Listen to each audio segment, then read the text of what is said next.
Señores, ¿qué tal? Gracias por continuar con Panorama Actual. Recibimos a Alejandro Arredondo, él es economista. Vamos a tratar con él temas de este mundo económico, de cómo anda la economía dominicana, cómo finalizó el año 2025, qué tanto crecimos y qué tanto se espera crecer en este 2026. Alejandro, bienvenido a Panorama Actual. Bueno, muchas gracias por la invitación, Bienvenido, Edwin, Alejandro. Nino. Sí, Bienvenido. y un placer estar con ustedes y su amable público que lo sigue aquí en Panorama. Gracias, gracias. Alejandro, dime a ver, ¿qué tal nos fue a nosotros desde el punto de vista económico en las mediciones en el año 2025? ¿Qué tanto crecimos? ¿Cuáles eran las expectativas de crecimiento? ¿Las alcanzamos o nos quedamos atrás? Mira, las expectativas al inicio del año 2025 era que el crecimiento iba a estar rondando entre 4.5 y un 5%. El 5% es la tasa de crecimiento potencial de la economía dominicana. Nosotros a través de 40 años hemos crecido un promedio entre 5 y un 6%, pero situaciones de incertidumbre externas, ustedes saben, por la política arancelaria del presidente Donald Trump, las guerras y factores internos hicieron que la economía creciera en 2.1%, de acuerdo a las informaciones del Banco Central. ¿Eso es poquito o es aceptable? Bueno, es poco. Es poco porque, si vamos a decir, si nuestra tasa de crecimiento es de un 5%, la mitad sería un 2.5%, y crecimos un 2.1%, estamos por debajo de la mitad del crecimiento potencial de la economía dominicana. Entonces, políticas internas como por ejemplo tasas de interés altas que afectaron tanto la tasa de interés del mundo como también la tasa de interés en la República Dominicana, que rondaron entre un 13 a un 16%. También que eso afectó al sector de la construcción, que es un sector muy dinámico, un sector que tiene mucho eslabonamiento, tiene muchas conexiones con otros sectores, sector del empleo, sector de la comercial, y ese fue el sector, como dije antes, un sector que sufrió un crecimiento de apenas un 1.8%. También afectó la economía dominicana la volatilidad, o sea, los altos y bajos de la tasa de cambio. Estamos hablando del año 2025, que afectaron. Recuerden que en marzo, principio de marzo todavía, la tasa del dólar frente al peso llegó a elevarse a un 64,50, y luego entonces se produjo una apreciación de esa tasa de cambio, pero luego volvió a subir en el año, en el septiembre de ese mismo año. Y también algo fundamental, que fue la baja inversión pública en infraestructura, o sea, baja inversión de capital, como decimos nosotros los economistas, que estuvo muy por debajo de los años anteriores. De todas formas, lo importante es crecer.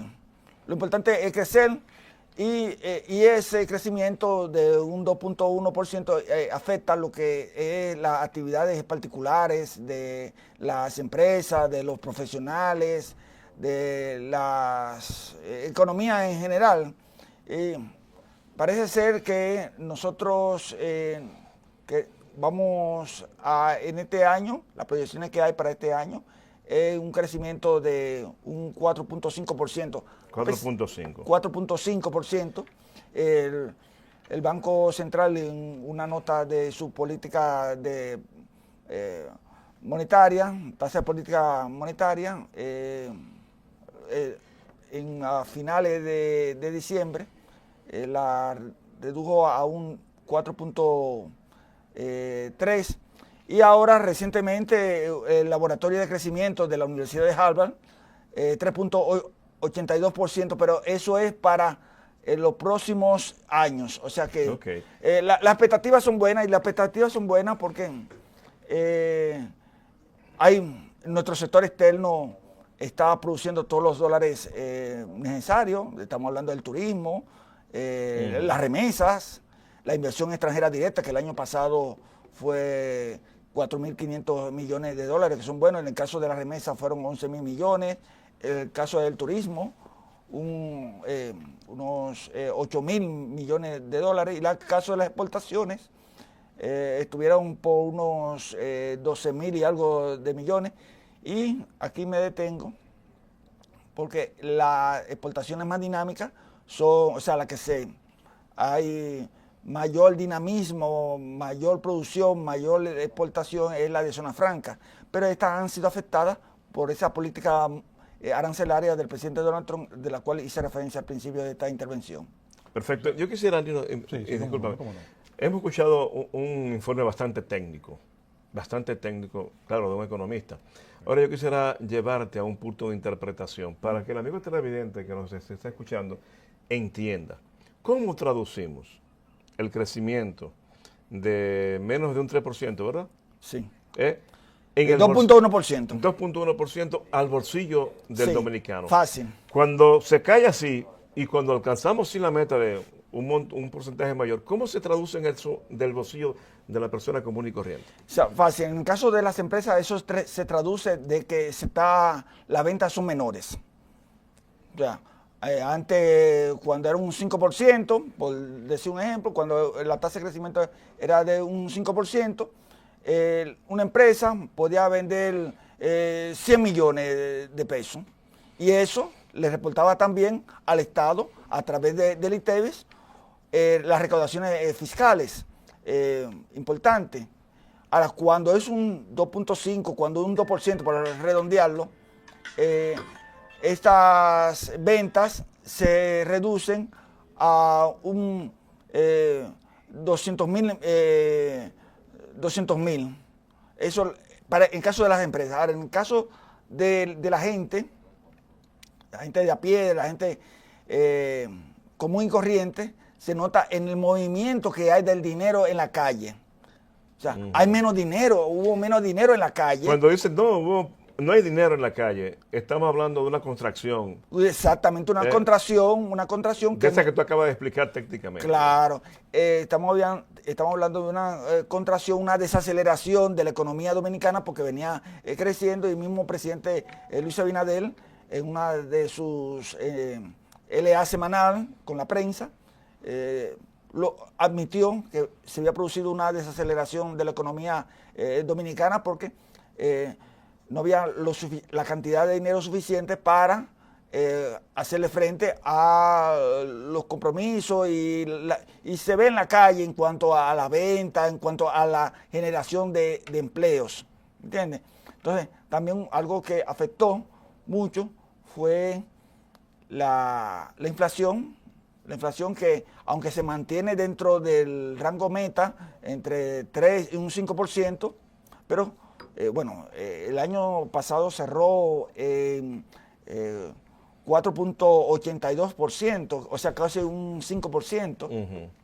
Eso a nivel general. Pero cuando tú lo enfocas, cuando ves los renglones en que está dividida esa tasa de inflación, que nosotros le llamamos el índice de precios al consumidor, ve alimentos y bebidas no alcohólicas, te encuentras que esa inflación llegó a alcanzar el 15%, y por eso es que la gente, cuando va al supermercado, y eso es parte pero la cosa sí está cara, pero está cara, no sé qué, sí, y es porque también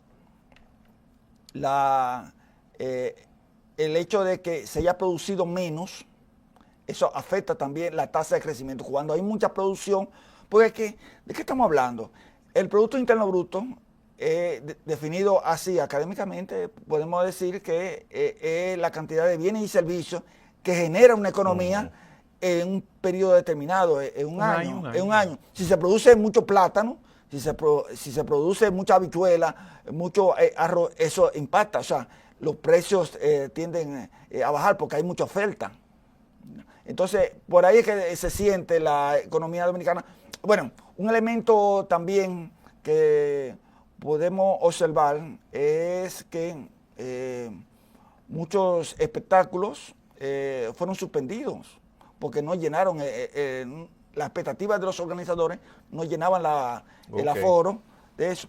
Y en el caso del gobierno dominicano, el ITEVIS se redujo las recaudaciones se redujo de unos 6.000 y algo de millones de pesos. Es un elemento ahí que hay que puntualizarlo, porque el ITEVIS te da el impuesto a la transferencia de bienes industrializados, te da una idea de que la actividad económica se ha desacelerado.